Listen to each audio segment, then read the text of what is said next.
வணக்கம். இலங்கை செய்திகளுடன் நான் நிரோஷன். விரிவான செய்திகளுக்கு முன் தலைப்புச் செய்திகள். இந்தோனேஷியா இலங்கையுடனான தமது வர்த்தக உடன்படிக்கையை அடுத்த ஆண்டு மார்ச் மாதத்துக்குள் நிறைவு செய்வதற்கு எதிர்பார்ப்பு. தேசிய சுதந்திர முன்னணியை மையமாக கொண்டு உருவாக்கப்படும் புதிய அரசியல் கூட்டணியில் ஸ்ரீலங்கா பொதுஜன பெரமுனவின் அதிருப்தியாளர்களும் இணைவு. தமிழ் புத்தாண்டு காலத்தை முன்னிட்டு இடம்பெறும் பேருந்து சேவையின் மூலம் நாளாந்த வருமானம் 25 மில்லியன் ரூபாய் அதிகரிப்பு. டமாஸ்கஸில் அமைந்துள்ள ஈரானின் துணை தூதரகம் மீதான இஸ்ரேலின் தாக்குதலுக்கு இலங்கை கண்டனம். தொடர்வது விரிவான செய்திகள். இந்தோனேஷியா இலங்கையுடனான தமது வர்த்தக உடன்படிக்கையை அடுத்த ஆண்டு மார்ச் மாதத்துக்குள் நிறைவு செய்வதற்கு எதிர்பார்ப்பதாக அறிவிக்கப்பட்டுள்ளது. இதன்படி முன்னுரிமை வர்த்தக ஒப்பந்தம் குறித்த கலந்துரையாடல்களை ஏற்கனவே ஆரம்பித்துள்ளதாக இந்தோனேஷிய வர்த்தக அமைச்சு தெரிவித்துள்ளது. சுதந்திர வர்த்தக உடன்படிக்கைக்கு வழிவகுக்கும் வகையில் இந்த முன்னுரிமை வர்த்தக உடன்படிக்கை கைச்சாத்த உள்ளதாக அந்த அமைச்சு குறிப்பிட்டுள்ளது. இந்த ஆண்டு இறுதிக்குள் பேச்சுவார்த்தைகளை நிறைவு செய்வதற்கு எதிர்பார்ப்பதாக இந்தோனேஷிய வர்த்தக அமைச்சு கூறியுள்ளது. இந்த நிலையில் இலங்கைக்கும் இந்தோனேஷியாவுக்கும் இடையிலான இரண்டாம் சுற்று பேச்சுவார்த்தை எதிர்வரும் ஜூன் மாதம் 19ஆம் தேதி மற்றும் 20ஆம் தேதிகளில் இடம்பெறுகின்றது. நாடாளுமன்ற உறுப்பினர் விமல் வீரவங்ச தலைமையிலான தேசிய சுதந்திர முன்னணியினை மையமாக கொண்டு புதிய அரசியல் கூட்டணி ஒன்று உருவாக்கப்பட உள்ளது. இந்த கூட்டணியில் மொட்டு கட்சியின் அதிருப்தியாளர்களான சுதந்திர மக்கள் காங்கிரசின் தலைவர் டலஸ் அழகப்பெரும, சுதந்திர கட்சியின் முன்னாள் பொதுச் செயலாளர் தயாசிறி ஜெயசேகர், மொட்டு கட்சியின் முன்னாள் அமைச்சர் ரோஷான் ரணசிங்க ஆகியோரும் இணைந்து கொள்ள உள்ளார்கள். புதிய அரசியல் கூட்டணியின் மேதின கூட்டம் எதிர்வரும் மே மாதம் 1ஆம் தேதி கொழும்பு கிருளப்பனையில் நடைபெறவுள்ளதாகவும் தெரிவிக்கப்படுகிறது. அதன்போது தேசிய சுதந்திர முன்னணியின் ஜனாதிபதி தேர்தல் வேட்பாளர் தொடர்பான அறிவிப்பும் வெளியிடப்பட உள்ளது. சிங்கள மற்றும் தமிழ் புத்தாண்டு காலத்தை முன்னிட்டு இடம்பெறும் பேருந்து சேவையின் மூலம் நாளாந்த வருமானம் 25 மில்லியன் ரூபாவால் அதிகரித்துள்ளதாக இலங்கை போக்குவரத்து சபை தெரிவித்துள்ளது. இந்த நாட்களில் கிராமங்களுக்கு செல்லும் மக்களுக்காக கடந்த 5ஆம் தேதி முதல் சுமார் 200 கூடுதல் பேருந்துகள் இயக்கப்பட்டு சிறப்பு போக்குவரத்து சேவை ஆரம்பிக்கப்பட்டுள்ளது என இலங்கை போக்குவரத்து சபையின் பிரதி பொது முகாமையாளர் பண்டுக ஸ்வர்ணகன்ச தெரிவித்துள்ளார். இந்த நிலையில் நெடுஞ்சாலையின் வருமானம் நேற்று 10% அதிகரித்துள்ளதாகவும் வீதி அபிவிருத்தி அதிகார சபை தெரிவிக்கின்றது.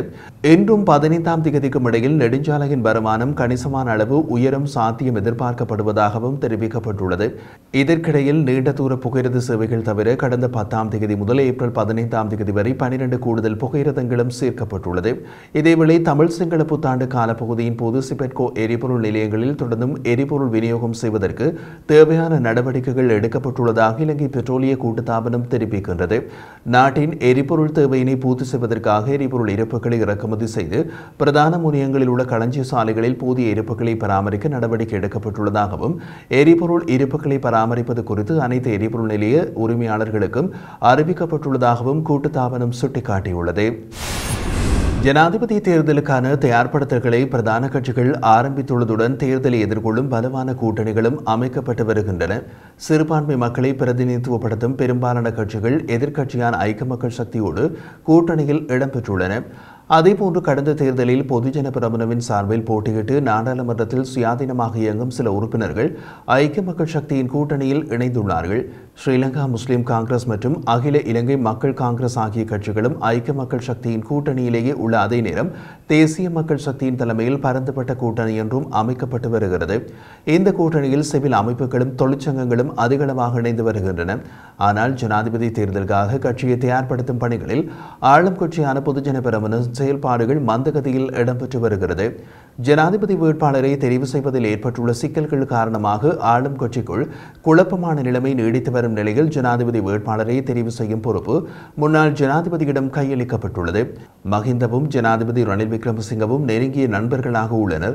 இதனால் ரணில் விக்ரமசிங்க தலைமையில் உருவாக்கப்படும் கூட்டணியில் பிரதான கட்சியாக பொதுஜன பெரமுன இடம்பெறும் என்பதோடு ஜனாதிபதி வேட்பாளராக ரணில் விக்ரமசிங்கவையே மஹிந்த ராஜபக்ச ஏற்றுக்கொள்வார் எனவும் அந்த கட்சியின் வட்டாரங்களில் பேசப்படுகிறது.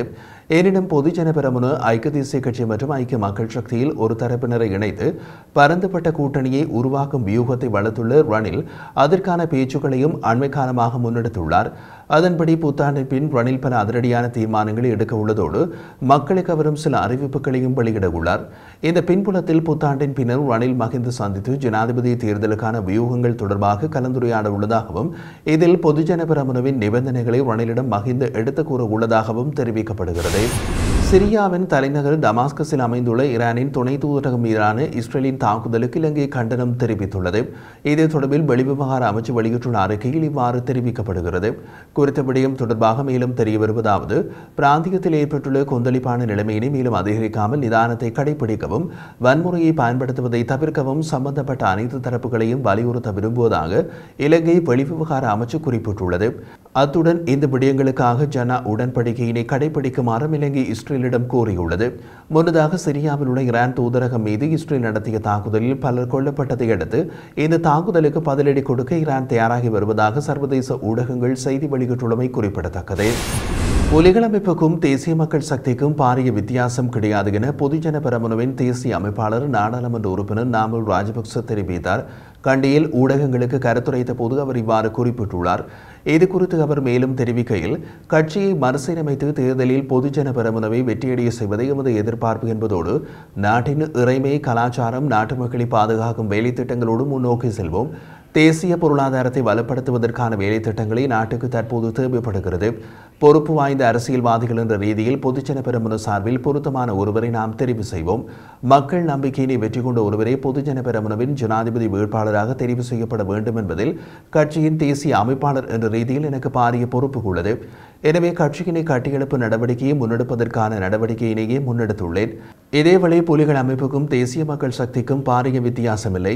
நாம் இந்த நாட்டை வீணடிக்கவில்லை, பஸ்ஸுக்கு நாம் தீ வைக்கவில்லை, அப்பாவி மக்கள் பௌத்த குருமார் மீதும் நாம் தாக்குதல் மேற்கொள்ளவில்லை.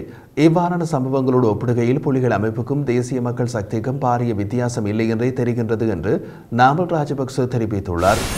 எதிர்வரும் தேர்தல்களில் ராஜபக்ச கூட்டணியின் அரசியலுக்கு முடிவு கட்டுவோம் என ஐக்கிய மக்கள் சக்தியின் பொதுச் செயலாளர் ரஞ்சித் மத்தும பண்டார தெரிவித்தார்.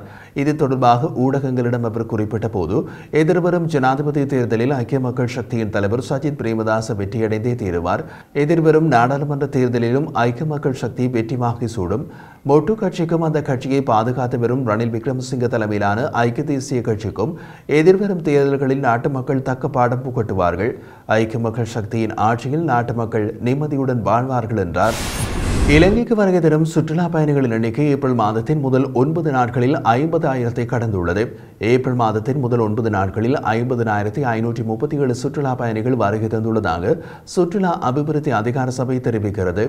இதேவேளை ஜனவரி மாதம் 1ஆம் தேதி முதல் மார்ச் 9ஆம் தேதி வரையிலான காலப்பகுதிக்குள் 6,86,321 பேர் நாட்டிற்கு வருகை தந்துள்ளார்கள்.